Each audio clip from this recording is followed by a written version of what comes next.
Well, hello there. I'm glad you enjoyed that. Zeno worked very hard on that. I think that that was definitely his childhood right there. So let me know if you can hear me because I turned the volume down just a little bit because it sounded like it might be like he might have been in the middle of the disco. So um, yes, Zeno was a 1970s baby, and I think he thinks he missed out, so he loves all that kind of music. Um, let's see here. Oh, yes, Ultra Sheen. That's right. And Don Cornelius. Yes, absolutely. And yes, I do remember American Bandstand was on first, and Soul Train always seemed like it was having a little more fun. So, anyway, welcome everybody. I'm so glad you're here. I'm looking forward to tonight. I'm glad to hear the sound is good. And how are you all doing? And what have you been up to? Have any of you found interesting stuff lately? Have you added to your own collections? We're going to talk about some things tonight that, by request, actually, at least a couple of you folks last time we talked. So, but first, I just want to check in with all of you. I don't need to give you the update because we had the live broadcast on Monday and did all of that. So I'm doing fine. Ah, hello, Ms. Udalali. I am so glad that you're here. And I just want you to know I really enjoyed your letter and everything that you sent. And I just want to thank you again because you came into the live a little bit late after I talked about it with everybody else. But it was really thoughtful. And I especially like the anti-inflammatory tea. That's definitely been helpful. So, um, and you might find interesting also my my godmother in Delaware, who is about to turn 80 years old, just got her first hive of beads and is taking up apiary on her little farm. So that made me think of you. Um, Anyhow, let's see. Life is tough on your end, still working through your huge purge. Wow, 6,500 postcards. That is a lot. I've never purchased more than 300 or 400 at a time, and that is a lot for me. Beth says she found more cat stuff to sell. She also found some other things that I'll have to show as well. Um, my family had lots of dance parties when I was a kid. That's great. You have been finding jewelry. Oh, that's good. I have been fortunate enough to get jewelry because I've been finding, well, some of you folks have been kind enough to find some for me. So that's how I've been finding it. And lots of filming. I am so excited that you're doing that. I think you have a knack for it. I think you will have a really fun time. I am looking forward to seeing more. Trying to catch a mouse. Oh, yeah. My housemate here, we are having a mole problem, so I empathize. The problem is that we're catching them and they're supposed to be solitary, and every time we catch one, another one moves in. So we're up to five now. Hopefully, your mice will not be the same volume. Oh, the trap sprung, but no mouse. Never heard of a bad mouse trap. Well, that's why they keep trying to invent better ones, I guess. Um, a gout stool, yes, yes. I'm having a little bit of swelling in my one foot, so I may need to get your gout stool from you. Um, Beekeeping, it looks like she's going to really enjoy it. And she showed me the video of them dropping off the hive, or however, I guess they come in boxes of some sort. Actually, you know more than I do. So that was an interesting looking experience. And yes, yes, I do. I'm really enjoying everything you sent. And actually, this is one of the things you sent, and I have been wearing it. I know that stones are supposed to be healing. Fossil Forward might know a little about that too. You had four squirrels when you moved in your house. Yeah, but you have cats, so I'm pretty sure that got taken care of right away, right? Oh, they walked into the traps, got the nuts, and walked out. Yes, squirrels are pretty clever about that.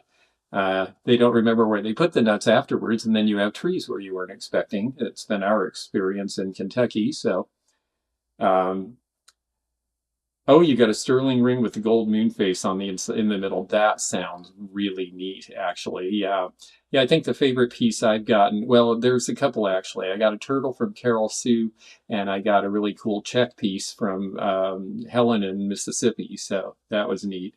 The squirrels predated the cats. Okay. Well, I'm so glad. And I know Willie Joe went to Brimfield, and I can't wait to hear and see about that and some of the stuff they got. It sounded like an amazing experience. And I know Beth is getting ready for a show in Princeton, Indiana. That's a great show. And I'm just so excited that all of you are having fun. And uh, it sounds like those of you who are into the collecting part, which is pretty much all of us, are finding things.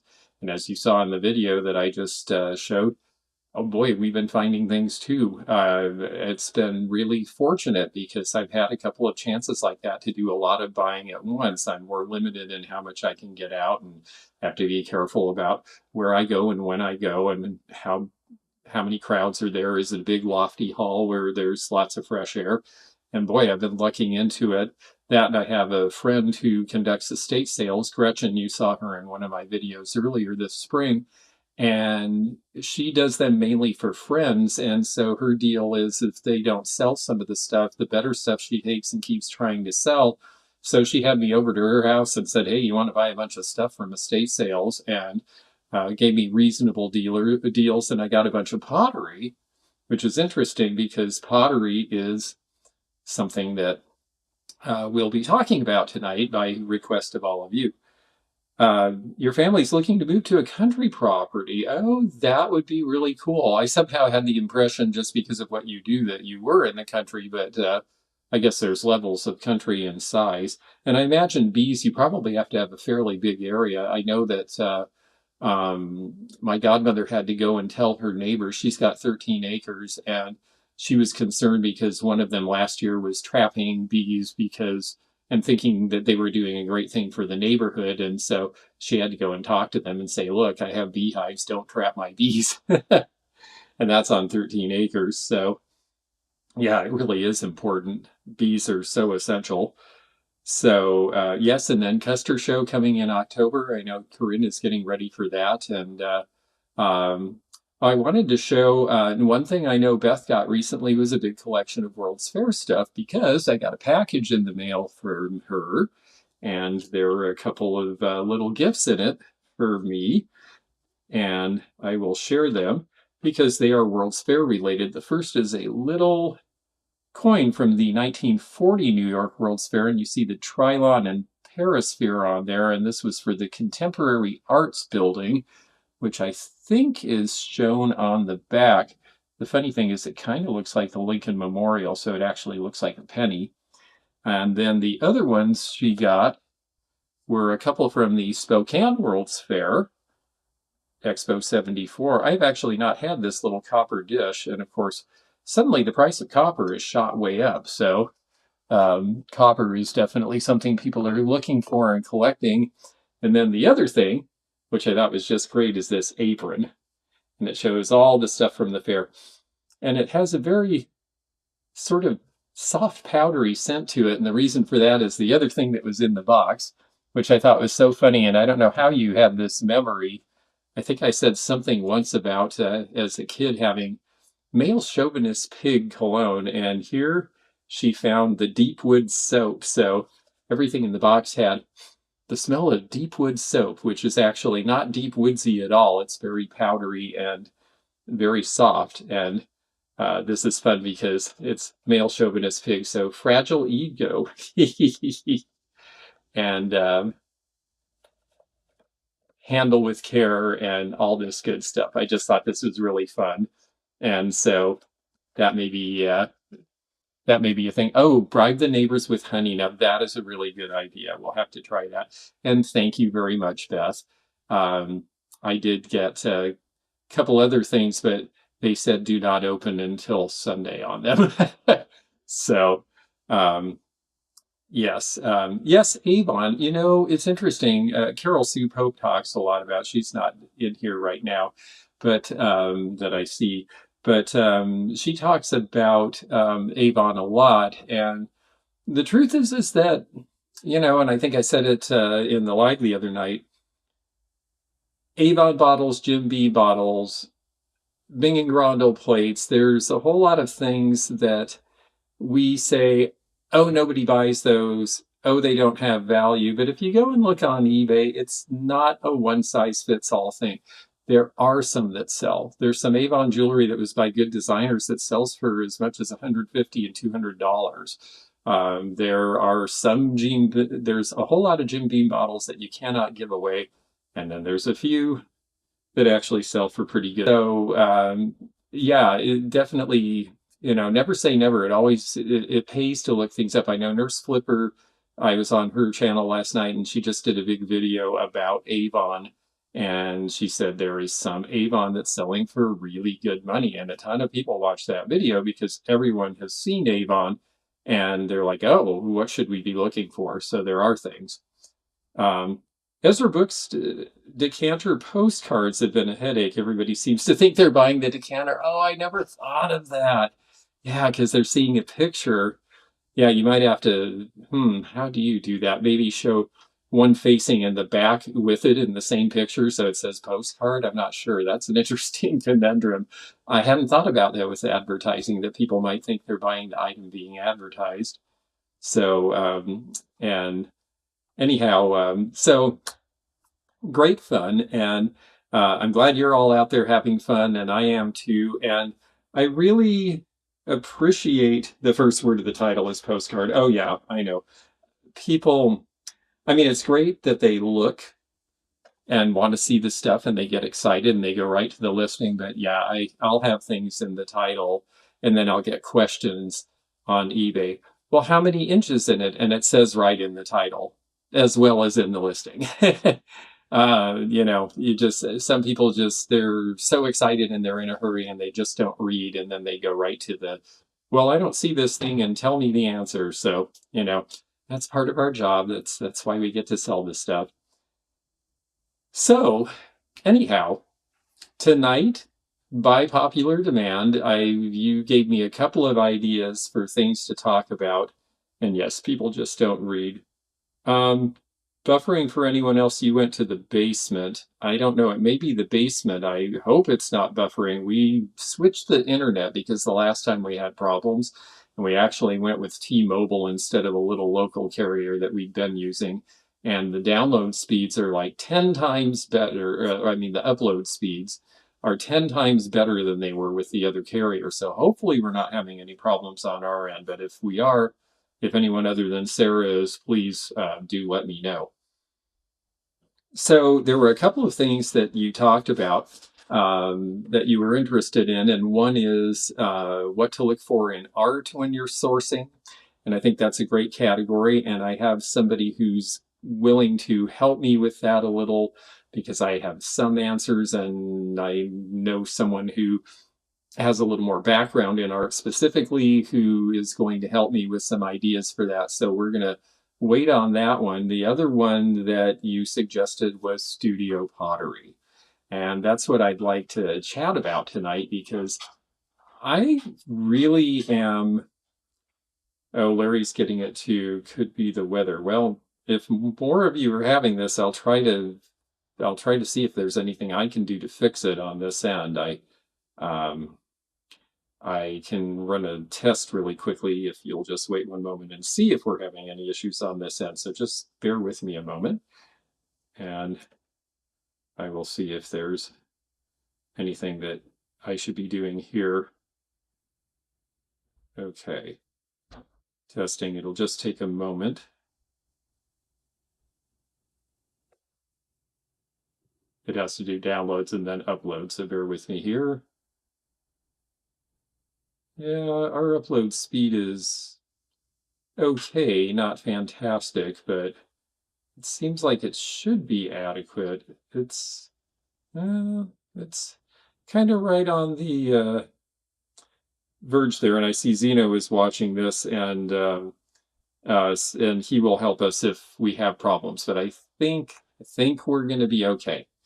So anyway, as far as our chat tonight, I am noticing that something I've seen happen before when a lot of new collectors get into the market and then the market matures is that the first thing, it seems like the gateway, once you get beyond vintage costume jewelry, vintage fashion, nostalgia, whatever grabs you, your old toys, whatever gets you into collecting, or like Karen with a C is a sewer. And so, those kind of things get you interested in. And then it seems like the next category that almost everybody gets interested in is glass.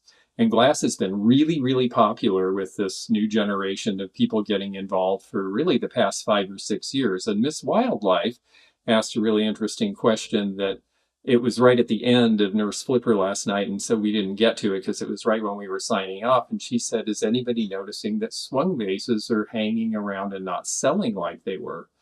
Well, I've sold 2 swung bases in the past month, but I am careful about my pricing. I think a lot of people what happens is everybody gets really excited and then it just builds into a fervor. So we were seeing swung bases, the big, tall, bittersweet ones, which are really cool and they're hard to find when you get up into the 3 feet tall and taller range. But we were seeing prices like $1,800 and $2,000. And there's really good designer decanters by Blanco that are scarcer than those that are selling for less money. And so the market got a little out of balance. And I think what happens is that then everybody who's really into it buys them. Then new people who are interested are like, wow, I'm not going to step up for $1,800 for one of those. And then the prices flatten out a little bit. We saw it with Roseville pottery, and we saw it with pottery in general. And that's why I think the fact that you guys want to talk about studio pottery is really interesting, because I feel like pottery is kind of the next thing that we're going to see coming back, because it's interesting. It has texture, it has color, there's lots of good shapes. And if you already have a lot of glass, it's something you can mix in with your decor that is a little different texture and a little different look. And so when you mentioned studio pottery, I thought, well, this is really cool. So same thing has happened to uranium and Vaseline glass. I think that's true too. I'm still selling it.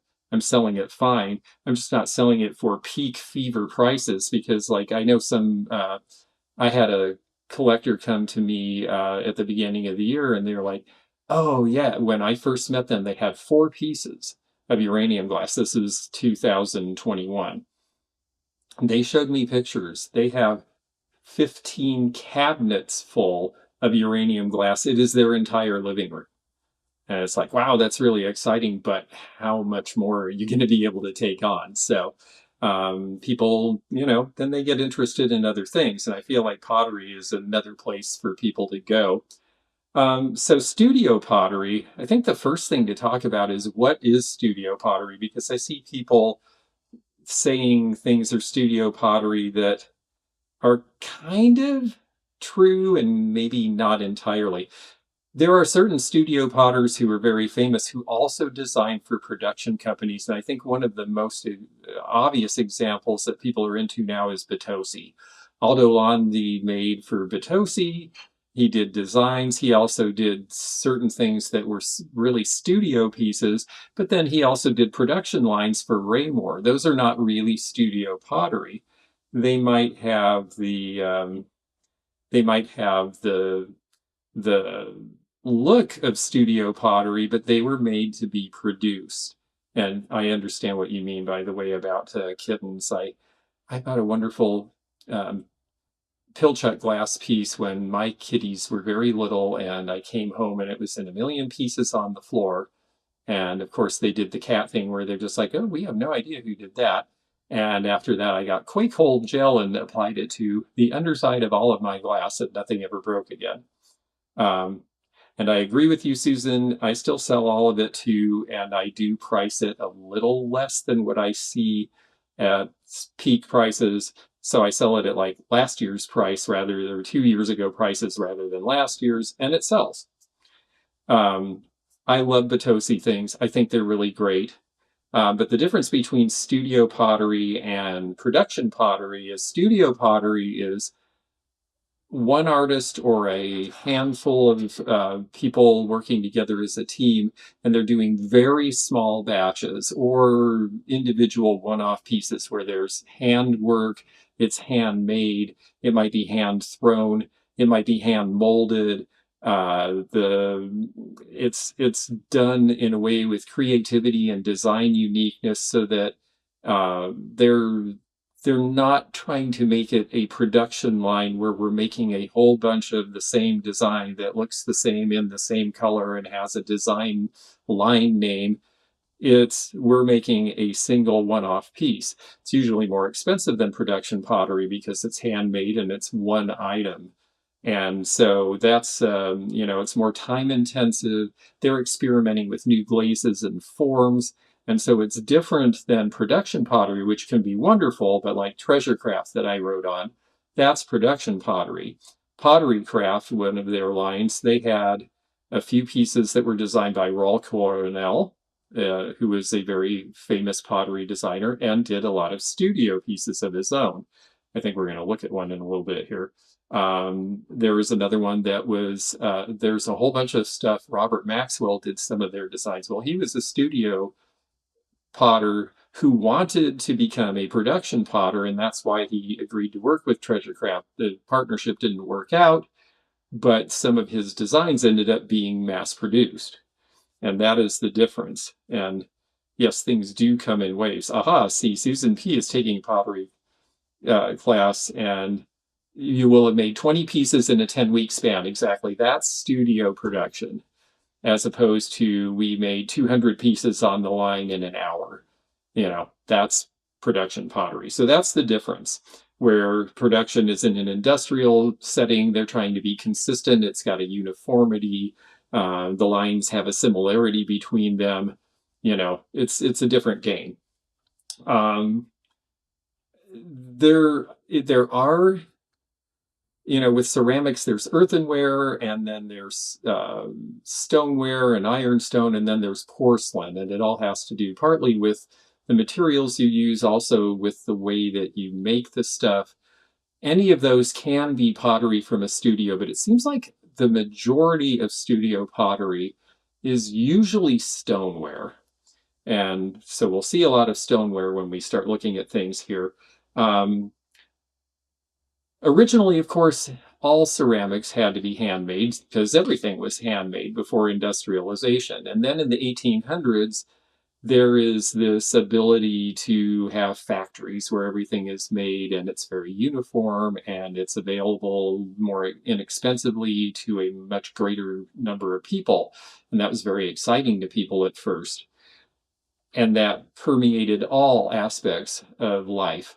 Even carving on furniture could be done using a guide, and you could carve 10 pieces exactly the same way using a guide and a big machine at the same time. By the end of the Victorian era, there was this feeling that there was a lot of schlock, a lot of things that were really poorly made, and that people had lost the ability to do things by hand, and that they were not really, there was no uniqueness and nothing special to it. Although we look at it now and think it's very pretty, and a lot of it is, but we also don't see a lot of the bad stuff that was made in factories in the Victorian era because it was crap and it was all thrown away or destroyed or didn't hold up. So around the turn of the 20th century, there was this big reaction against industrialization. There were people like William Morris in England who wrote about it and opined about it. There were people like Elbert Hubbard who went off and started the Roycroft Studios, where the stuff they did was by hand, and they made furniture and they made ceramics and they made all these things because they wanted to return to the idea of handwork. And in terms of pottery, even though some of these companies were, that I'm going to mention, they were production houses, but you start to see it even in, I know a few of you live in Cincinnati. Rookwood Pottery was started by a socialite, and she wanted to create artistic pieces on pottery. And she got artists to hand paint scenes. And so a lot of those pieces are very close to being studio pottery, even if they made a short production run, because they were really wanting, it was more about the artistry. The Saturday Evening Girls were a group of women who got together and did things that were close to handmade, Newcomb Pottery in New Orleans. But they were still producing multiples of the same thing. Yes, Rookwood is beautiful, and it is beautiful stuff, the early artist pieces. And they are, they kind of honorarily at least qualify as studio pottery, but pretty soon you get to the arts and crafts period, and you're definitely looking at studio pieces. And in England, one of the first people who did things was Bernard Leach. This is a Leach pottery piece.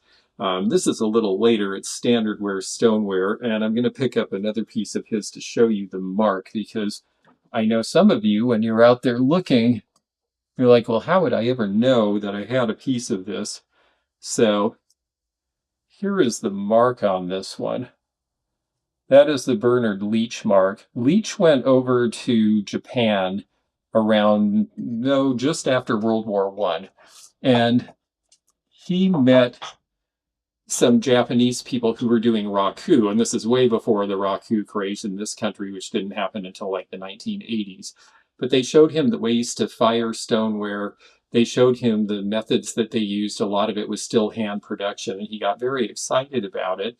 And when he went back to England, there was a lot of pressure on him to go work and design for one of the Staffordshire companies. And he said, no, I'm starting my own pottery, and we're doing it all by hand.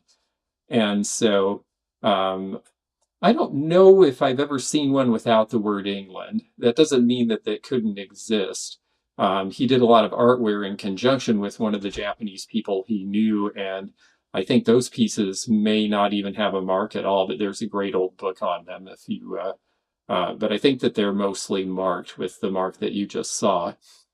He set up his company around 1920, so this is pretty early. Some of the other early people, I love this stuff. Let me get to overlays here. Okay. I think I'm there. I'll center myself a little bit more. So let me get down on my list here where I can find where I was.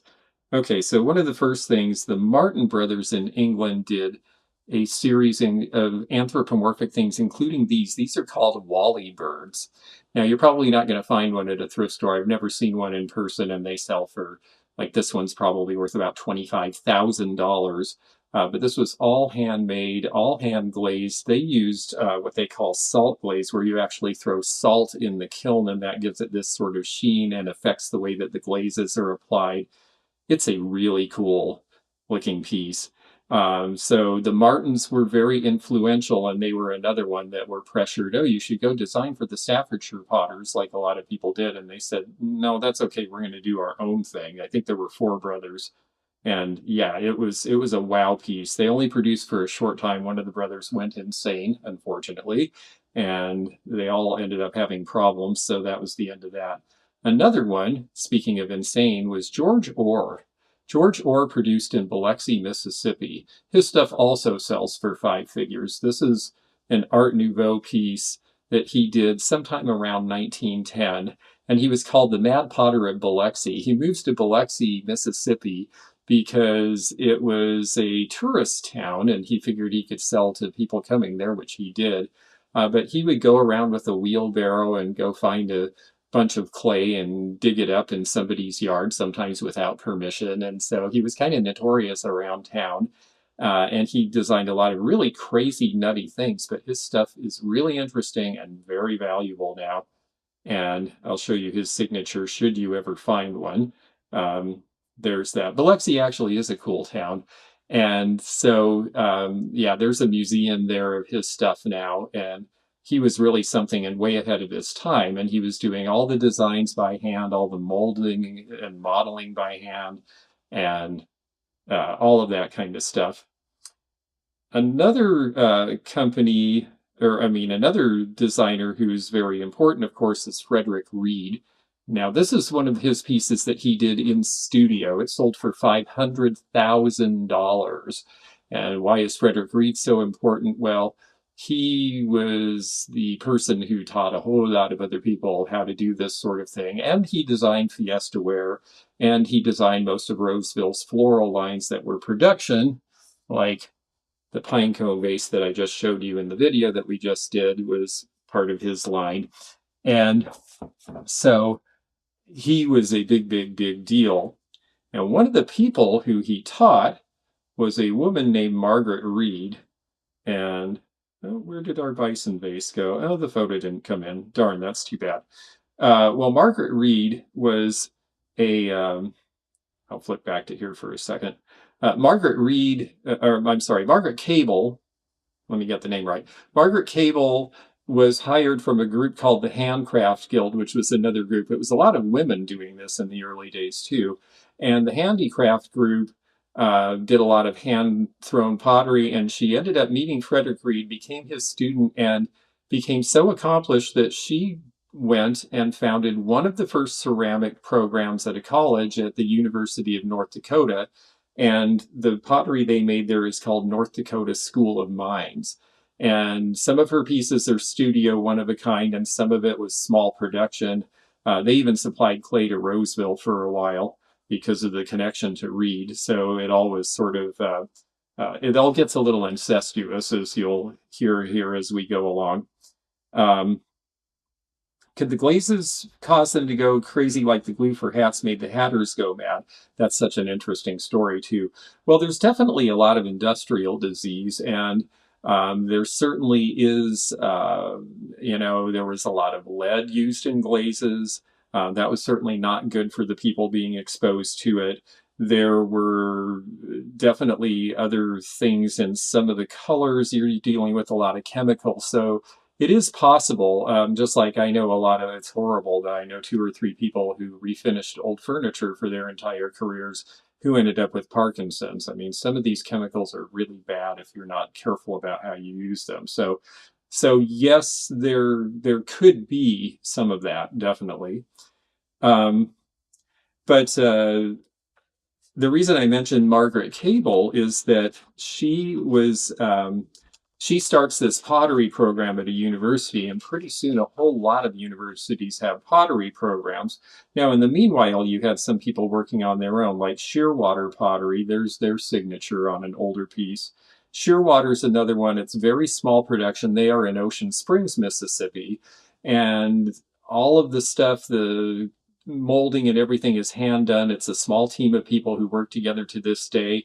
They do have some production lines that they make the same thing and have for years and sell. And then they have some things that are one of a kind. Silica dust, yes. Glass with uranium, glazes with uranium oxide, definitely not so great. Exactly. So yeah, you really should wear a respirator mask when you do a lot of this stuff. And most people nowadays do. We have OSHA, we have more awareness of things, there's more requirements. But, back then, and again, even today, I assume with studio pottery, if there's one person doing it, it just depends on how careful they are. So here's Shearwater pottery. I think that's a really fun piece from the Deco era. But because of Margaret Cable and other people, a whole lot of universities between 1910 and 1930 established ceramic departments, and especially in the Depression, because people need to learn to do something that they can do for themselves as practical work, and because of tariffs. The tariffs that were passed in 1930 under the Smoot-Hawley Act really killed the economy. But it also meant that we weren't getting ceramics from Japan and Germany anymore either, because the price was too high. And so it meant that people studying ceramics in college could go and set up a production studio. And by World War II, there's 2,000 little home-based potteries in Los Angeles area alone, and a whole bunch in Ohio as well. Well, then the war is over, and we start getting stuff from Japan and Germany again. McCarty pottery. Yeah, I'm going to show a piece of McCarty. Interesting that you mentioned that. And so as a result, you have all these people who have this background with colleges, and you have a market where all of a sudden you can't really compete as a production pottery.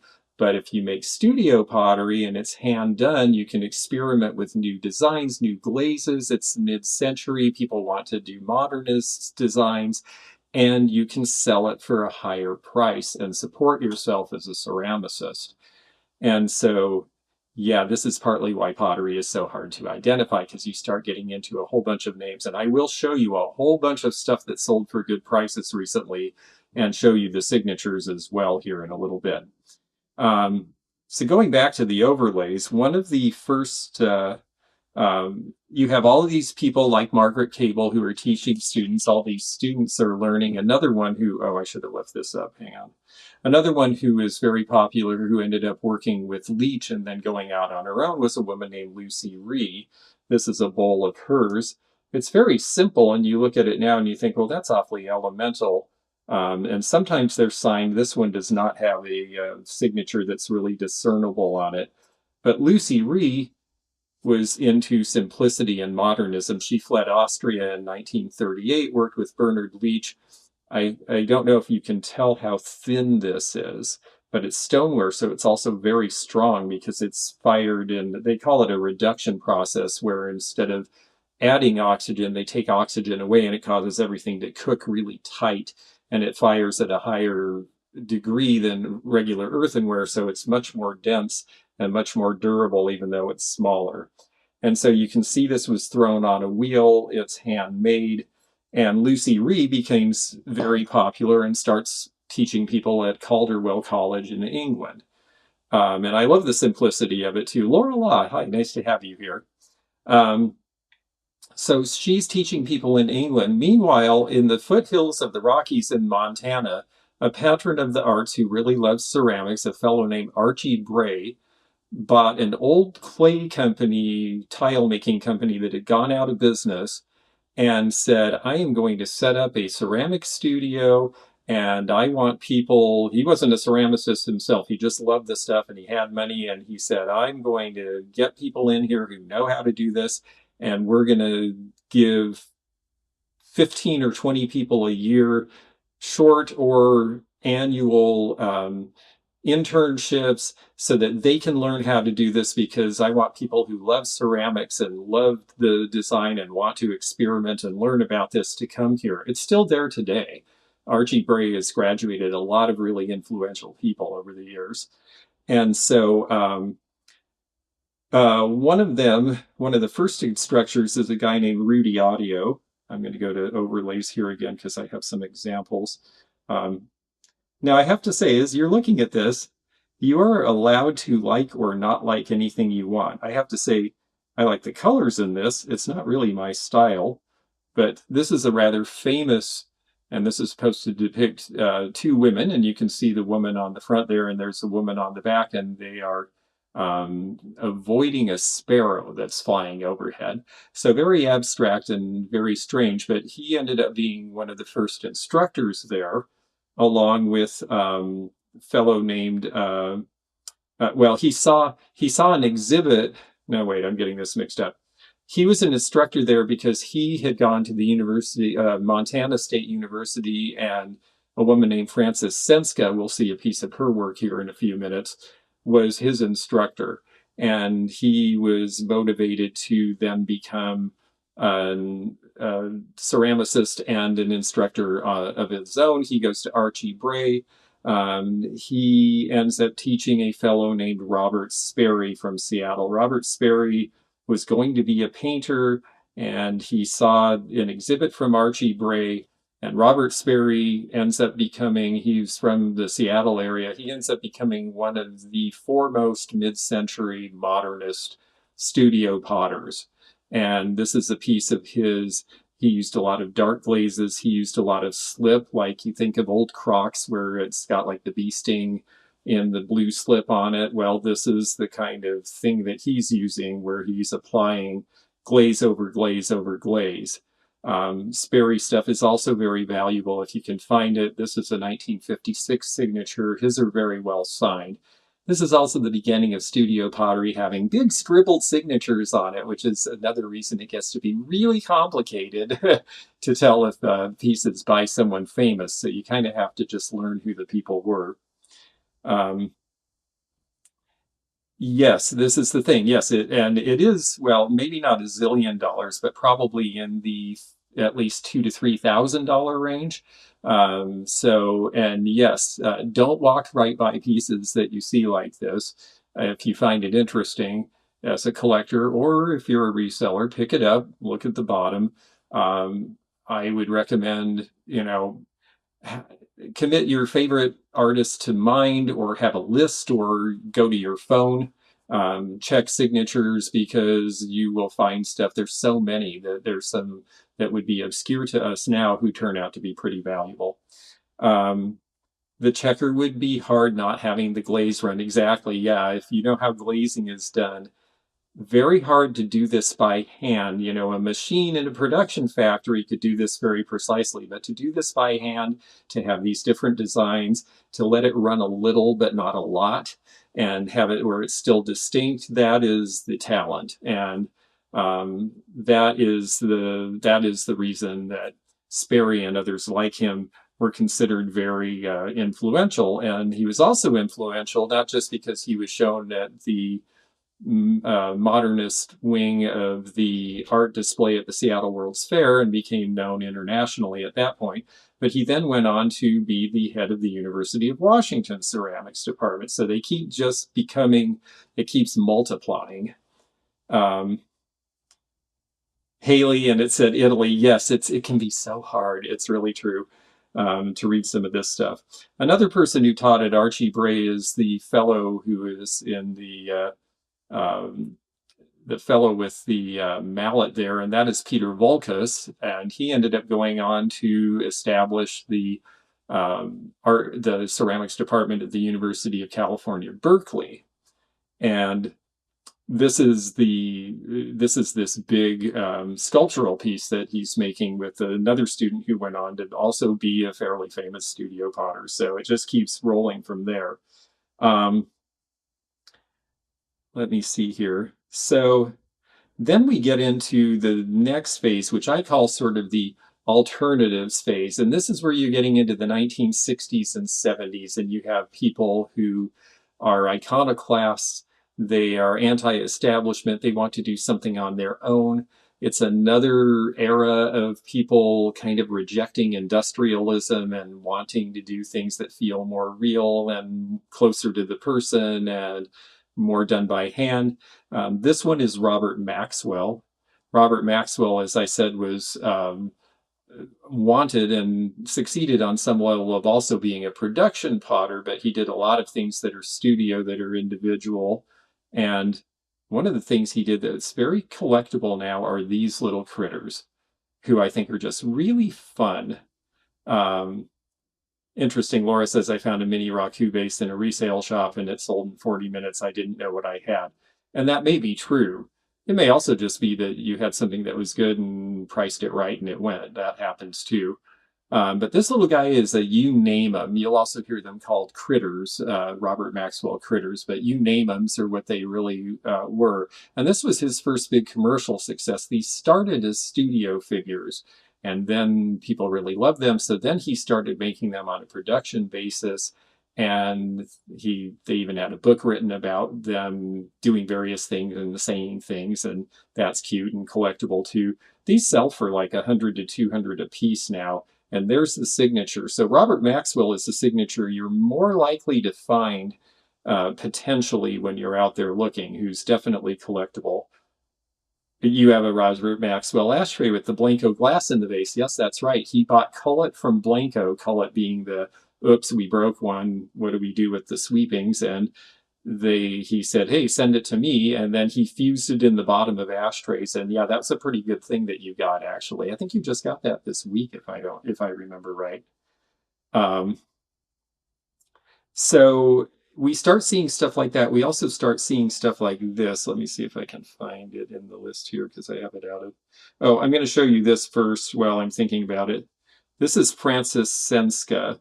She was the one who taught all of those people who worked at Archie Bray. So this looks like something from the 1990s. She actually wasn't even with us by the 1990s. This is something that she made probably back in like the early 60s before that was a thing. And there's this cartouche on the bottom is how you know her work. So signatures are not always a signature that's signed. Sometimes you have to look at the work and say, oh, that mark means like the leech. It doesn't say leech on it. It's a little mark that was their thing that let you know it belonged to them. So anyway, there's Senska, but I was getting on to, if I can find it here. This is something we see a lot of, and a lot of different companies made. If I can find it in this list. Yes, here we go. This one is Robert Karlinski, but a whole bunch of people around 1970 start making funky face mugs and jugs and jars and decanters and carafes and all this kind of stuff. And it's a really fun area to collect. Some of them were expensive. New funky junk out of San Diego was a studio, for example. They sell sometimes for as little as $5 or $10. And so I think this is a thing that people, it may or may not be your style, but I think it's something people are collecting and probably will go up in value because of the whimsy factor. But what I want to show you now, I'm going to show you in order starting top to bottom things that have sold in studio pottery, and I'm going to show you the piece and the signature because I think, like you said, Sarah, it's really hard to identify otherwise. I'm going to show you the piece and then show you the signature of things that have sold recently on eBay that sold for over $500 in studio pottery. So this is a really interesting one to me. I personally like things that have multiple colored glazes. I know there's a lot of brownware that you're going to see that is neat for its own reasons, but this one is by Clyde Bird. Clyde Bird is another well-known later mid-century, from this what I call the alternative phase, when making pottery as an alternative to going into a production field of some sort in ceramics. And that's his signature, a CB, just scratched in sgraffito in the bottom. So again, these are things that if you like their work, or you're like, hey, I bet I'm going to find something great out in a thrift store or an estate sale, you want to commit some of these names to memory or take pictures, or at least make sure you've got your phone with you and have data when you're shopping for these things. The phenomenon spreads across the world by this time. It's not just Vitosi in Italy. This is Akio Takimoto, and this is a sculptural piece. It's very similar to the pieces Picasso was making in the 50s when he briefly worked in ceramics. And here's the signature on the bottom. That's a pretty easy one because it's Akio and the same color glaze as he did on the piece. So that one's pretty easy. Another one that's pretty easy that you will see out there that I think is very good, because I personally like variegated glazes where one treatment gives you multiple colors like this. And these, the circular shapes are definitely very, very precise in this strange, imprecise looking way. This is Otto and Gertrude Knotzler. And they work together as a husband and wife. He outlived her. His later pieces just say Otto Knotzler, but this is the signature. And so you will recognize the Knotzler piece. I had somebody try to tell me that I had overlooked one in an estate sale, and I'm like, it didn't have the signature, and they always signed their pieces. And if they didn't, that's a level of, like, you have to do the deep dive and do this for ages if you're going to be able to say, well, it looks like their thing because it's thrown a certain way. I think the big problem with studio pottery, when I first started online and said, oh, I do appraisals, I must have gotten 25 people who sent me a picture of a studio piece that looked okay, and the signature was squiggle. And I'm like, beats me. And if you don't know and I don't know, probably nobody else knows, and it's not going to sell as a premium piece done by an artist. If you can't determine the signature, there's really only so far you can go, because so many people have done studio pottery.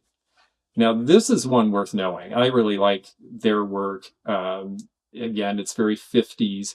This is Margaret Pillin. She also, I think her husband was named Walter, and they sometimes did things together. So you'll see Pillin or W. Pillin on the back. This particular one is from the 50s. When I did the LA Pottery Show, when I introduced the Treasure Craft Pottery book, the other person introducing a book was doing it on Margaret Pillin, and they had a whole booth full of Margaret Pillin.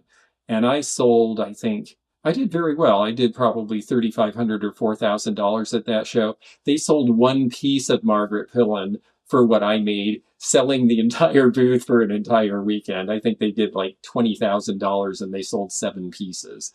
Margaret Pillen is Vintage Peep Show a Go-Go. Hello there. Nice to see you. And Margot, I'm glad you're here and welcome to the chat. We are talking about studio pottery and how to recognize some of the pieces.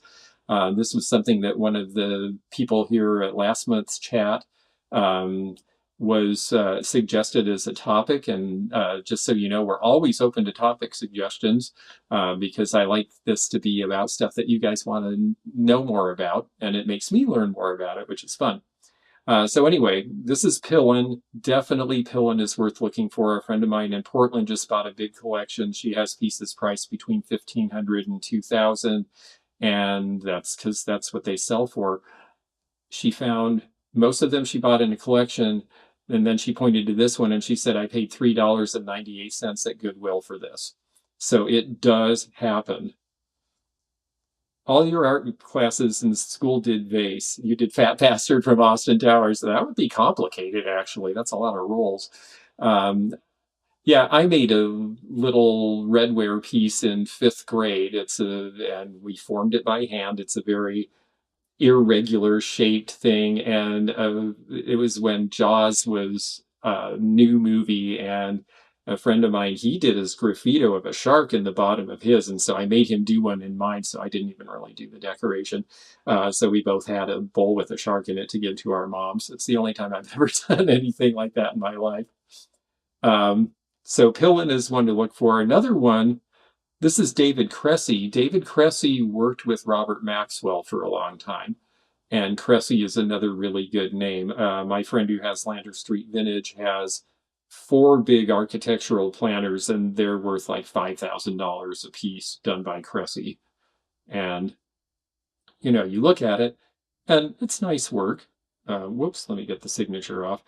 It's nice work. It's interesting. It was probably a lot more revolutionary in its time. Now we've seen so many people who are inspired by this sort of thing who've done this that you might not look at this and think, oh, that's really special.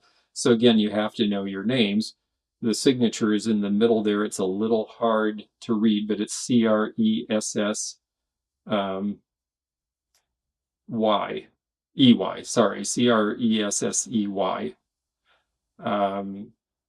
Wow, yeah, you are taking notes. That's great. Do I know Mary Borks from pottery? You know, it's a name I've heard. I don't have an example here to show you, but I do know that that's a name people look for. Willie Joe, I think, mentioned McCarty earlier. Here is a McCarty piece. It's interesting because it has some sort of a signature on the outside. And look at the detail, all the linear, the way that it's done, and the pinching. And again, you look at the glaze and you think, well, it's brown and brown. And if you're not into brown, well, is this a big deal? It kind of is, because they managed to do this pinch and not destroy and break up the lines. And they're doing all of this with hand forming. And then you're applying a collar to the top and fusing it together. There are a lot of, when you're not using a machine to do this stuff, it's a lot harder than you think it is. And here is the McCarty signature on the bottom of this one. Have I heard of Harding Black? Yes, Harding Black is another really good one, and one that I probably should have included in this and didn't. There's just so many. I just thought, you know, I'm going to show the ones that have sold recently that I can show you actual examples of. But yes, Harding Black is another good name. Now, this is a David Shaner, and this is at the time that he had gone to Archie Bray and just after. And I like this because it's very precise. And notice the Asian influence to this. This looks a lot like Japanese ware. And there was starting with Bernard Leach that I showed you earlier, a really big emphasis on Asian influence in this sort of design because of Leach and other people. There was a guy even in the late 1800s, whose name I'm forgetting now, who went to Japan when it first opened and brought back examples and started making pottery. And it is pinched like a glass vase, exactly. And that's not an easy thing to do. With a glass is very, you know, it's molten and you just press it and it goes wherever you want it to. This stuff, the heat comes after you've put it in the kiln and you don't have control of it. And you also don't have so much control of the glaze. And so you put the glaze on, and then when you put it with stoneware, when you put it in the reduction kiln, it goes where it wants to go. You can only control it so much through multiple firings and adding it a little at a time. So this is, again, this is harder than it looks.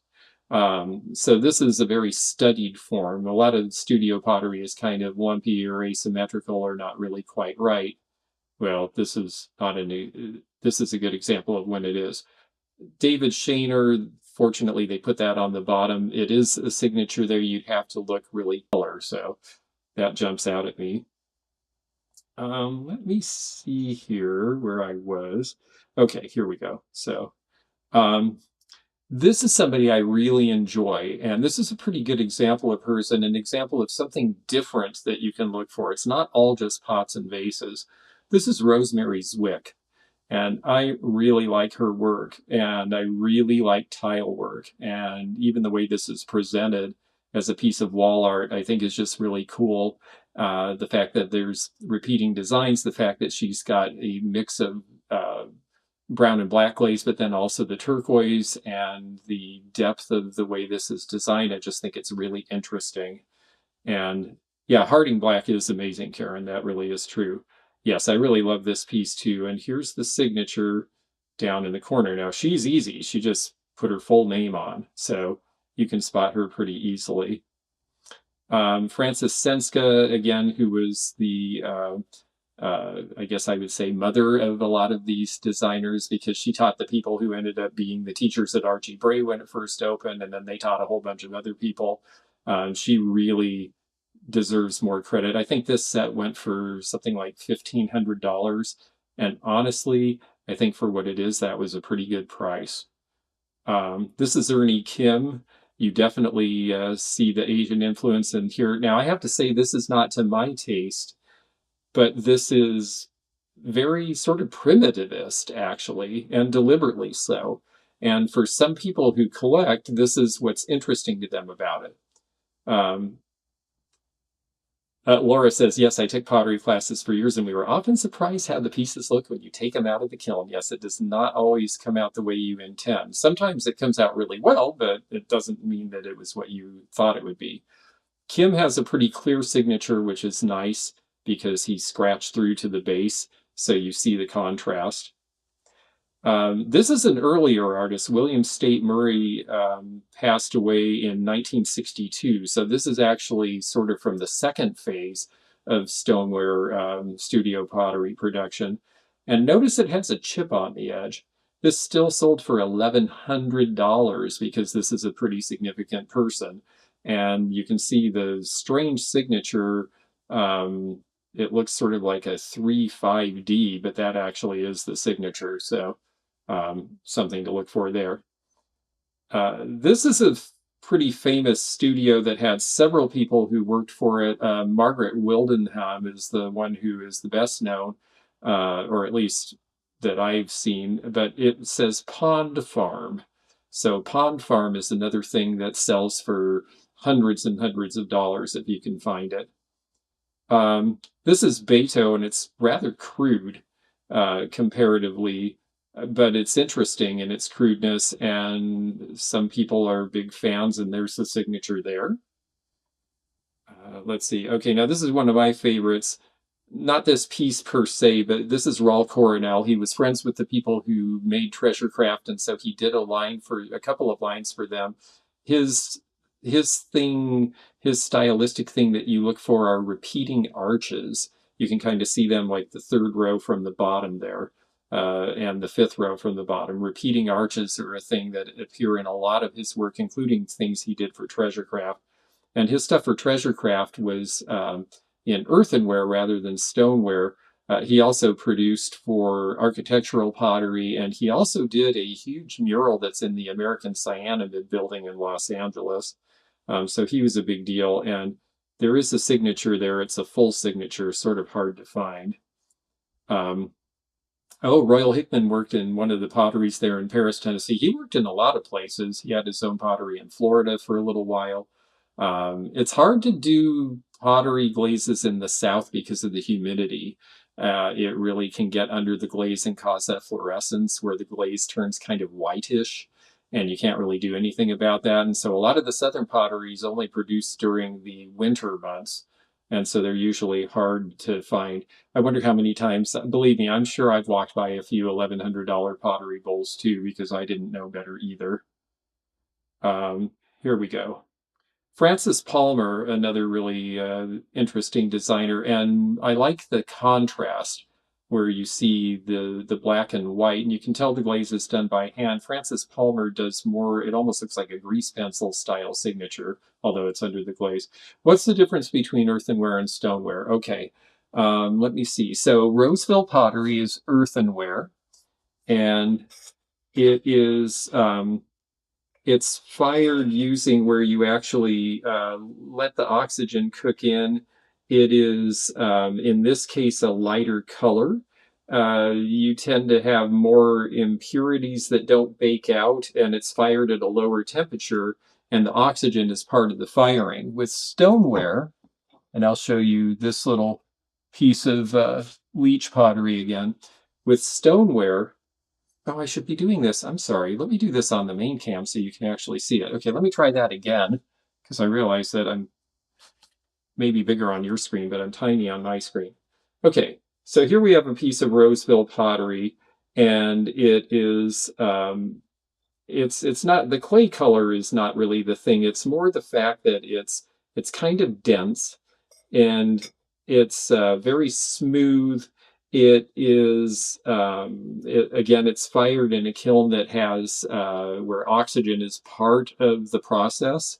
In stoneware, you do what they call reduction, which is where you reduce the oxygen. And so you can cook it at a higher temperature, and it actually becomes thinner as a result. Now, when you have a big heavy piece of stoneware like this, it's going to seem really dense and heavy, but again, it is still, compared to an earthenware piece, it's going to be thinner than if the same piece was made of earthenware because the process just makes it cook more densely. So that's probably the easiest way that I can explain it. So hopefully that's some help to you. Also, if you find a piece that you know is stoneware, just pick it up and compare it to like a plate by Franciscan ware. Especially if you have a plate that has a chip in it or something, that can make it a little easier to tell as well. Because you'll look and you'll go, oh, okay, this is more, the earthenware looks more sort of like the earth, and the stoneware is almost, it feels more like almost like concrete because of the way that it cooks in. So I hope that's some explanation. You may want to look that up on line as well, because I think they'll give you examples that'll make it a little more clear.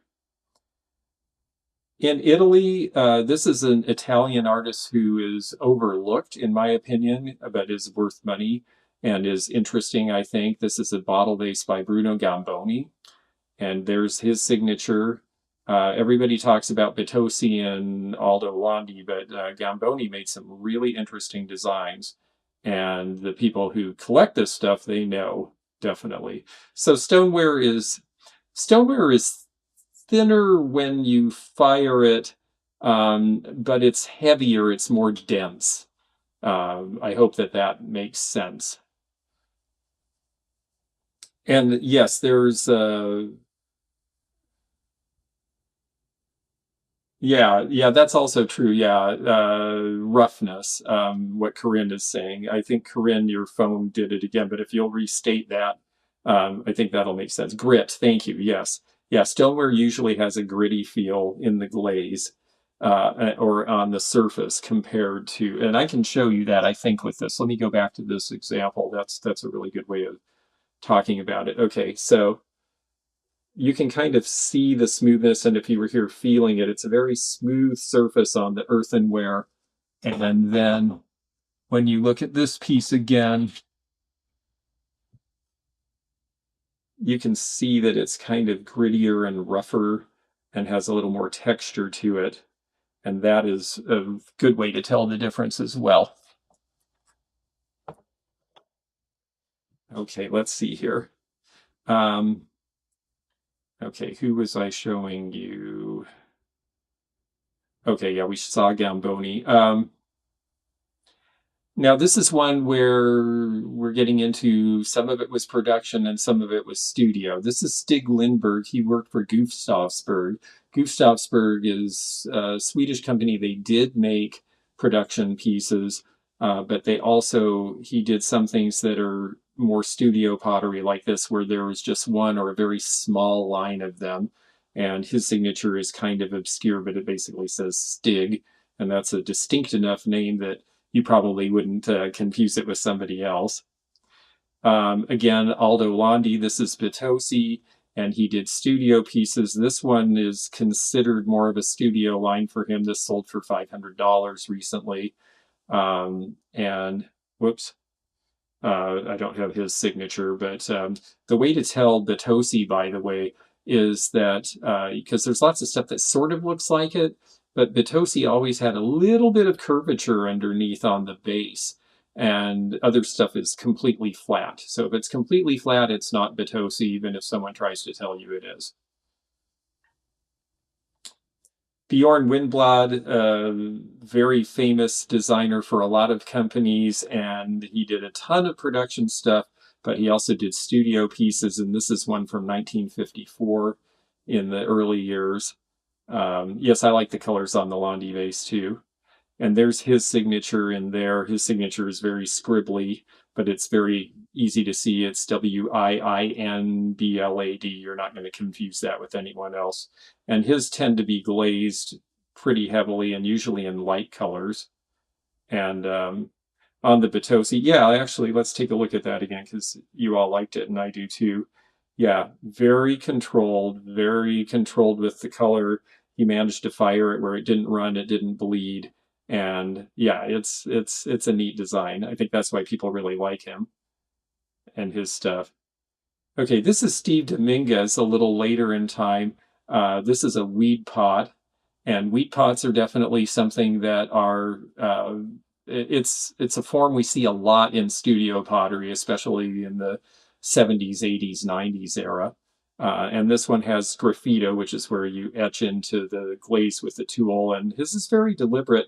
And he's done a very good job of the rings. The black rings have fired in a very precise way. So his stuff is a little more studied, which is why people like him. And this one sold for $450. There's the signature on that. This is Gia Colson, synonym with Bud Vase. Well, in a sense, yes. Okay, now we're getting into Raku. Now, Raku was a Japanese, derives the look from ancient pottery, absolutely. And with Raku, the Japanese did Raku forever and ever. And that's another thing where the glaze is, it's a stoneware, but then the way the glazes are done, they are fired on, but there's flame involved. And so you'll get almost a burnt look on some of the glaze, for lack of a better way to describe it. Excuse me. Yes, I think this piece is really neat. And if you'll notice, as we've been going through, a lot of the stuff that sells are pots and vases. You don't see so much that's figural. And I think the figurals are really something to look for in studio pottery, because they just don't seem to be as prevalent. I think, again, because it's hard to control the glazes, it's harder to form. And so I think you had to be really skillful to do figures in stoneware as opposed to casting them in earthenware in a production line. So you don't see them as often. This sold for $465, and it's very controlled in the design for Raku. Raku can be all over the place. This was done in 1989, and there's the signature under the wing of the bird. It's not always on the bottom. One of the big names in Raku that people are collecting is Tony Evans. This is the bear. This sold for about the same price, around $450. So again, a figure, and again, something that you may find these because this is 1981. A lot of estates that they're having estate sales in now are 1980s houses where the person moved in with their family when they were in their 30s, and now they're in their 70s or 80s, and they're retiring and they're moving, and so this stuff is available. Um, okay, now here's one. Laura Caldwell really likes this line, and I really do too. This is Lapid, and Lapid is Israeli. Lapid really was a production house. It was not a studio, but again, they had a few artists who did a few lines that were very short production that would qualify as studio pottery. Um, and so yeah, I really like the birds too, and I think they're really neat. And part of the reason I know Willie Joe, you're just, I mean, you're south of me, one state away when I'm in Kentucky, but we're on the flyway, and I have never seen so many birds as I've seen in Kentucky because that's where Audubon was, and I can see why because all these crazy birds flew up the Mississippi River, and so yeah, bird watching has become a thing I really enjoy. So this one says hand painted by Katya. And that's something else to look for. If it's a production company who did some really short period lines, a lot of times the artists get to take credit in a way that they wouldn't on a production piece. So that's something to look for too. This is called the Bella line. Okay, now we're going to look at a few that are the things that you see in thrift stores all the time that I get a million questions on. Who did this thing? And sometimes we know, and sometimes honestly, it just doesn't matter. Um, this cup sold for $5 on eBay. And who knows? Yes, the turkey vultures. We have those in our town too. It's very ominous. Um, it's a cute piece. Who's KG? Nobody knows. This is a big problem with studio pottery, and this is again why I tell people if you're buying it for yourself and you like it, just buy it and like it. If you're buying it for resale, try to identify that it's something that somebody is going to want for the collectability of the person who made it, because there are thousands and thousands and thousands of studio potters who worked for 10 minutes in the 1970s and they're gone and they're just never going to be more than a functional object. Um, so this, and here's the inside. The inside's actually nicely made. You can tell it was thrown on a wheel. It's pretty uniform. It's not a bad little cup. It's just that nobody knows who this artist is to think more of it than that. And then there's some artists who they did good work and they just don't sell for a lot. This is Jill Calhoun. I think this is nice. It's very studied. It's kind of traditional. And I think that may be the studio pottery collectors, they seem to like wild. They're not necessarily looking for traditional. So this sold for $13 plus shipping, and it's a nice piece. It's nicely done. I think maybe it deserves a little more love than that, but it's not getting it in the market now. Jeremy Diller. I love this piece. It's raku. It's got that sort of burned look. American raku is different from Japanese. The Japanese is definitely more traditional Japanese style, and Americans have really taken it and I think frankly had more fun with it because we're not slaves to the tradition. So I think this is a great little piece. It's sold on eBay recently, and I think it went for under $20. It's got the original tag and everything. Now, it may be that some of this stuff, these people are still in production, and when they're gone, we'll respect and understand them more.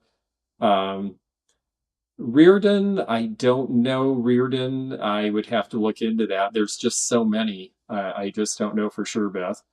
Um, One thing that you can look for is this is the Studio Potter magazine. There are magazines devoted to studio pottery. I think this one's from the 80s or 90s. This particular one, and it was a nationwide publication, this particular one has a whole section on Western Washington potters. I also found something from the 1960s, and it's talking about handcrafts in the state of Washington. It was an exhibit that was done. So if you like this area, look for things from your region that might talk about some of these studio potters and who they are, because there could be sleepers out there. There could be people that we don't know, or there could be people who are well known and well regarded in your area who did this kind of work. And it's just, again, there's so many that the best way to find out is to find some of these old catalogs and see if there's somebody noteworthy or there was an exhibition in a big city in your area that might tell you more about who you might find where you are. you're in northern Nevada and find a lot of rock too here. See, there's an interesting point. So exactly, you might find that there's certain people who worked in Nevada or San Francisco who are distributed in your area who are noteworthy or well known regionally. Your brother is a potter, see, make him famous. um, let's see here. So we talked about that. The Studio Potter magazine, definitely a thing to look for. Again, I still think the ugly faces are great, and I do look for them. um, this is Anderson Design. This is somebody that Jocelyn really likes. I think they're out of New Hampshire, and she's selling these little birds for $50 and $60, and there is a market online. And I think that part of the reason for her success, Jocelyn is somebody I look to when she finds something and she really likes it. She makes a market because she has close to 300,000 subscribers. So if she says something's cool, there's a group of people who are like, yeah, it's cool because she said so. And that, things like that drive markets. So I do pay attention to what she's doing. Is your brother's name Reardon? Maybe he could change it. Maine. Thank you, Sarah. That's right. It's in Maine. Okay. Um, and there is the mark on the bottom there that you can see. That is the Anderson Studio mark. So look for that. She found a piece. We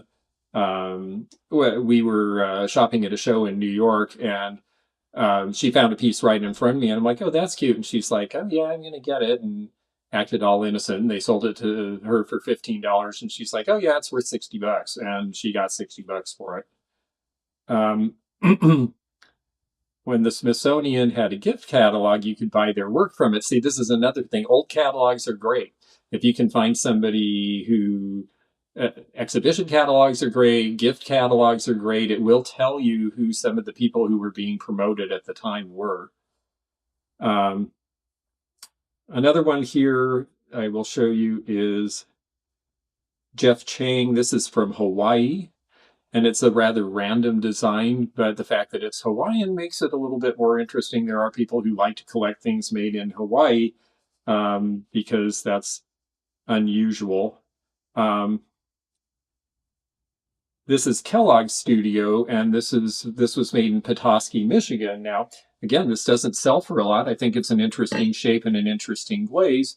But this was something that was sold to tourists, and Petoskey has a big antique show. If I was doing shows in Petoskey, I would look for this guy because there's going to be people there who recognize it. So, yeah, poor Jocelyn. She has had a little rough time lately. Hopefully things will improve there. A couple other people that I'll show you here. This is Stoppel. I got this for $2 or $3 right after they let me out of the hospital in Flagstaff. And this is actually a pretty good designer. I didn't know this designer. I'm not even sure exactly what it's for. It looks like a candlestick upside down, which is obviously not true. I think it's just a paperweight. But I thought it's interesting. It's multicolored. You can feel texture. It has this interesting design on the top. And I thought, sometimes you do just take a chance. I just thought, well, it's inexpensive and it's neat looking and maybe it's something. And it turns out it's probably worth $30 or $40. Hi, Miss Wildlife. It's nice to see you here. We've been talking about studio pottery tonight because some of you requested that last time. Another one I found, the first one, this was a gift to me and I'm keeping it.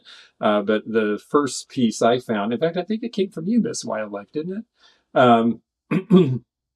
This is Clouds Folsom out of California. Would a tea light fit in that top part? Not really. It's not really dished deeply enough.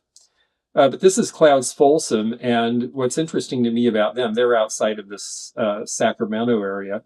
They are still producing. They're not producing these overlap glazes anymore. So this is an early piece for them. Early is 1980s for them. They've been in business about 40 years. And yes, it is a hard form to do. You've got 3 stems. You've got vent holes out of all 3. You have to fire it and hope nothing collapses or cracks from heat. It did not. Okay, I'm sorry. Whoever gave this to me, I really appreciate it, and I have a note somewhere that'll remind me. Um, but it's just interesting with all the different colors to me, and I thought it was funky and cool. And they don't do this anymore. Now they make very cute little pots that have like a weed or a flower on them. It's a completely different thing. So again, as things change with somebody, they get tired of doing one thing. Again, you're talking about art. Artists like to evolve. Sometimes they just quit doing something they did before, even though it was popular. And so even if they're still producing, the earlier pieces may be of interest. And to that mind, if you ever meet someone who's a fairly accomplished studio potter, you might ask them, do you have any of your early work for sale? Because they may have gone through a phase and they're like, oh yeah, I want to get rid of that stuff. And later on, that's going to be the stuff that's interesting. Um, so I'll just give a brief rundown because I know we've been doing this for a while of what I look for when I look for these kind of things. And oh, you are serious? Yeah, I thought that video would get somebody to come visit. Well, I'm excited to see you. And yes, they're learning and growing as they learn. I know you're a painter, so you understand there's an evolution to it. I know Oodalali Shop, your brother is a potter. He's going to evolve. It'll be interesting to see how his pieces change over time. So what I look for in studio pottery, which I think was maybe the point of all of this when you asked to talk about this, I look for signatures because there's so many talented people who will never be famous or valuable because we don't know who they are. If they didn't give us a signature or a cartouche or some identifying mark, we just may never know who did the piece. In which case, it's fine to like it and buy it and prize it for its form, its shape. As a collector, I wouldn't necessarily care, but as a reseller, I want something that I can give an attribution. As far as, I think, interesting shapes, I mean, this thing, not everybody's going to love this, but it's funky and interesting. And funky and interesting seems to be what attracted people to buy a lot of these pieces in the first place. Textured glazes, multiple glaze colors. This tray I got in Salt Lake City. I have someone who's interested in it, so it's sitting here in my studio. I've got to contact her because it's going to be kind of heavy to ship. It's big. But this one is probably 1980s or 90s even. This is a fellow named Hank Goodman, and it has the Goodman signature on the back. He passed away in 2023, so unfortunately, he's not doing any more of this. And that's also something, if the person is no longer producing for whatever reason, well, then you're looking at, oh, there's a secondary market. They're not going to be at a street fair selling a bunch more of this stuff. But I really like, what I like about this piece is, yes, it's an interesting design. It definitely looks like a piece you would have seen in the 80s or 90s, but it's got texture. This is all raised. All of these different glaze treatments, you can do the variegation in one treatment depending what you do, but then these colors are going to fire differently. So this had to go into the kiln a few times. So, it's interesting. If something's wheel thrown, or like the McCarty with the pinch face when Oodalali said, wow, it's like a piece of glass, except they did it in ceramic. Those kind of things are interesting hallmarks, I think. So wheel thrown, or something where there's evidence of hand forming if the piece is good. Sometimes they look real amateur when they're hand formed too, let's face it. I mean, some of them, it looks like they sat there and kneaded the clay with their thumbs and you can see their thumbprint in it, although sometimes that's charming.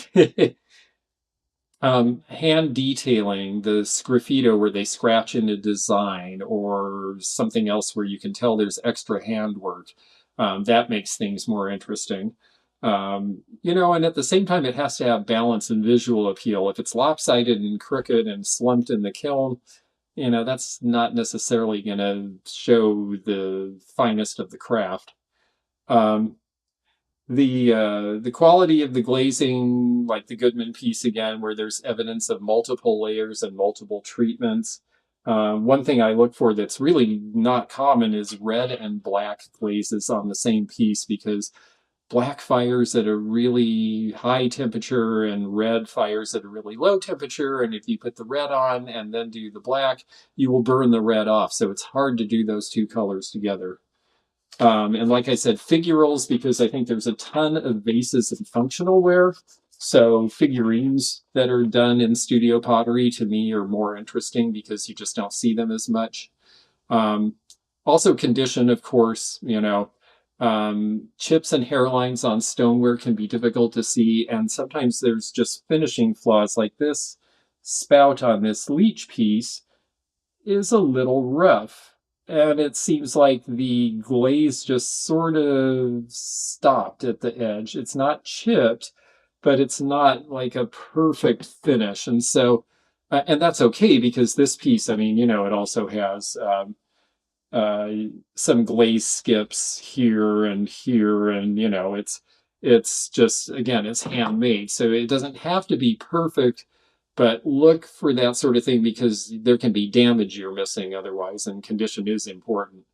And where do you find it? Well, can still find it in thrift stores. Like Sarah said, we probably all walked past a valuable piece because we didn't think to look at it. Especially 10 years ago, I wouldn't have paid much attention to any of this. Oh, brown stoneware. Oh, it's everywhere. I wouldn't have really distinguished. Well, no, I shouldn't say that. 20 years ago, I wouldn't have distinguished. And then I wrote the treasure craft book and learned all about pottery craft. And suddenly I'm like, oh, wow, here's this whole world and all these people that are really interesting and that I didn't know about before. Um, and so, yeah, we've probably all missed a few.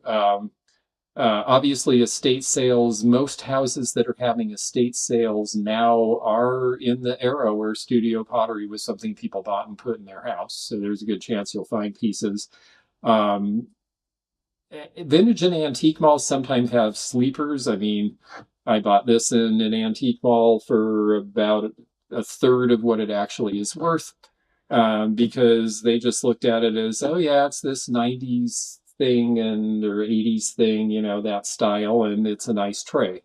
They weren't paying attention to who Hank Goodman is, and they didn't care, and that was fine. And I noticed it and looked it up because I didn't know Hank Goodman either. And boom, I'm like, hey, wait, I got to get this. So, um, and again, take your phone, or if you're going to be in a place with low data, write down a few of the names or signatures or some things to jog your memory if you are out in the field and you're not going to be able to access data. Um, or just pick your favorite few designers that are something you might find where you are and look for them. And you're pretty likely, because again, a ton of studio pottery was made, you're pretty likely to find pieces. And there is definitely a chance, with so much more interest in the market now, that you're going to find something that's good. So, um, bowls are really hot. Interesting. I believe that, actually. It just seems, yeah, a lot of people are eating out of bowls and not really using plates anymore. I mean, I have to admit, I eat cereal, I eat rice, I eat berries, I eat a lot of things that, yeah, bowls are good. And younger people do really seem to be liking the pottery, and I do too. I mean, I have to say, I always have. I think there's a certain warmth to it. Um, Glass is beautiful and pristine and clear, and colorful. Pottery can be colorful, but it also can be very warm. And for example, where I see a lot of, you say, well, a lot of it's brown. Well, you put it in front of a beige wall and it looks great. Or for that matter, with a lot of color, if you have a lot of color in your background, you need some neutral in front of it. That's part of the reason Treasure Craft was so successful. They made a lot of brown pottery and it did really well because people had bright orange kitchens and they needed something to tone that down. And so, it all depends on how you're putting it together. Um, Ice cream, yes. Yes, my doctor said I can have limited amounts of vanilla right now. So I am. So with that, I guess I will throw it open to questions if you have any. We've been going about an hour and a half. So if there's anything else that you would like to know or talk about or comment about, I would be happy to do that. Otherwise, we will see next month. Again, any topic suggestions? This happened because you guys said, hey, we want to know more about studio pottery and how to find it and what to look for. And I really enjoyed, I knew some, and I have to admit, I learned from putting this together. So thank you for that. And if you have other suggestions for topics, I definitely am interested in hearing them. I have not forgotten about art. We are definitely going to work on that.